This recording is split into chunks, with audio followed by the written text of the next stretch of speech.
নমস্কার বন্ধুরা, শ্রেয়সীর রান্নাঘরে আপনাদের স্বাগত জানাই। আজ আমি বানাচ্ছি অমলেট কারি। তো চলুন বন্ধুরা, ঝটপট দেখে নিই রান্নাটা।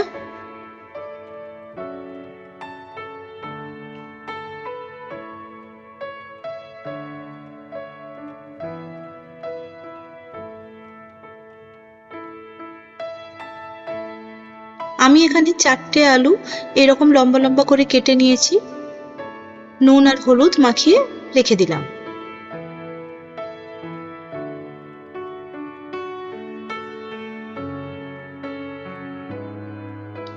এরপর আমি এখানে 7টা ডিম নিয়েছি।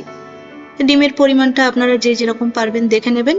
ডিমটা আমি শুধুমাত্র নুন দিয়েই এখানে মিশিয়েছি, আপনারা চাইলে পেঁয়াজ কাঁচা লঙ্কা দিতে পারেন।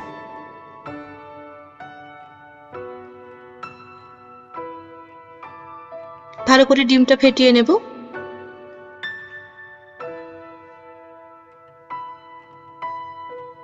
এবারে আমি ডিমটা ভেজে নেব।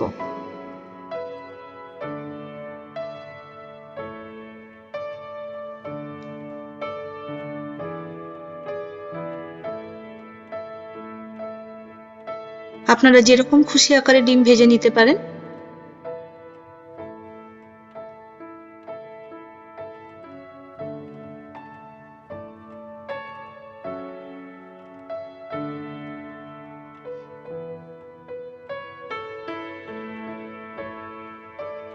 মোটামুটি ডিমটা এইভাবে ভেজে আমি কয়েক টুকরো করে নেব। আপনারা চাইলে ছোট ছোট করে গোল গোল করেও করতে পারেন, ডিমগুলো ভেজে রাখতে পারেন।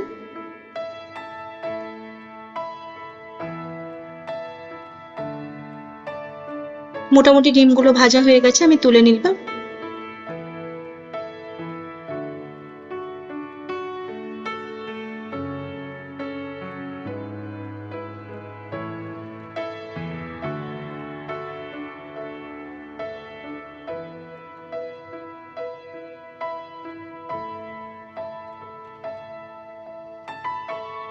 এরপর আমি কড়াইতে 6 থেকে 7 চামচ তেল নিলাম। আলুগুলো এখানে আমি সুন্দর করে ভেজে নেব। অনেক বাড়িতেই আছে যে বাড়িতে ধরুন তেল একটু কম খায়, তেল মশলা কম খান, সেখানে 2 চামচ তেল কম দিলেও কোনো সমস্যা নেই, রান্নার স্বাদ একই রকম থাকবে।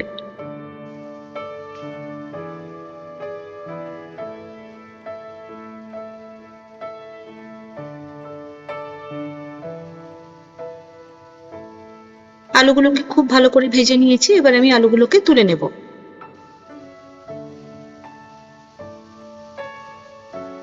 এবারে কড়াইতে আমি কাঁচা লঙ্কা কুচি দিয়ে দিলাম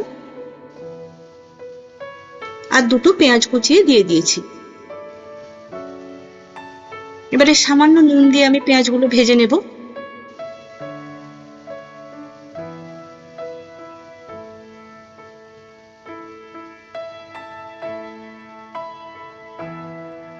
নুন দিলে পেঁয়াজ তাড়াতাড়ি নরম হয়ে যায়।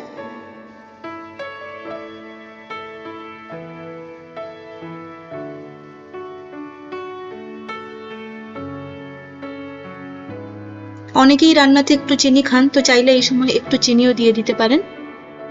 এরপর আমি হাফ চামচ রসুন বাটা দিয়েছি, হাফ চামচ আদা বাটা দিয়েছি আর সামান্য কাঁচা লঙ্কা বাটা দিয়েছি, দিয়ে আবারও ভালো করে কিছুক্ষণ কষিয়ে নেব।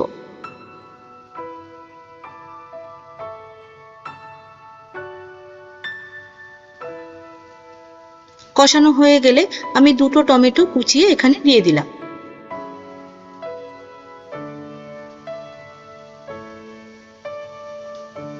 আবারও ভালো করে কিছুক্ষণ কষিয়ে নেব, যতক্ষণ না মোটামুটি টমেটোটা নরম হয়ে যায়। এরপর আমি 1 চামচ হলুদ গুঁড়ো দিয়েছি,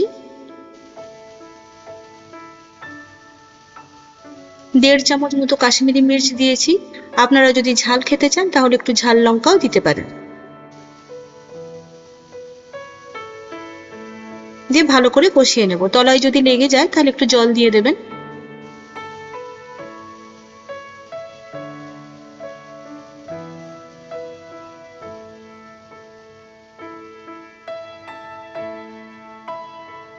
আমি সামান্য জল দিয়ে মশলাটাকে আরো কিছুক্ষণ কষিয়ে নিলাম।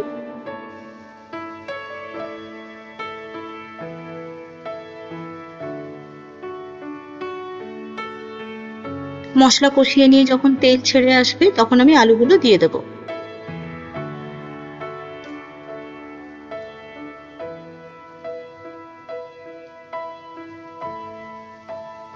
আবারও কিছুক্ষণ কষিয়ে নেব।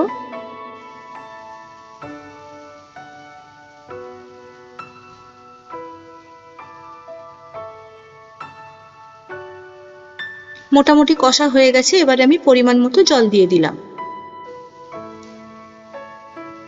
যখনই কোনো রান্নায় জল দেবেন, গরম জল দিলে সবসময় রান্নাটা ভালো হয়। এবারে আমি পরিমাণ মতো নুন দিয়ে দিলাম। জল একটু বেশি দেবেন, তার কারণ অমলেট গুলো যখন ছাড়বেন তখন অমলেটটা অনেকটা জল অ্যাবজর্ব করে নেয়। ঝোলটা ফুটে গেছে, এরপরে আমি 1/2 চামচ গরম মশলা গুঁড়ো দিলাম। আলুগুলো যেহেতু ভালো করে ভেজে রেখেছিলাম, ফলে আলুগুলো এমনি সেদ্ধ হয়ে গেছে।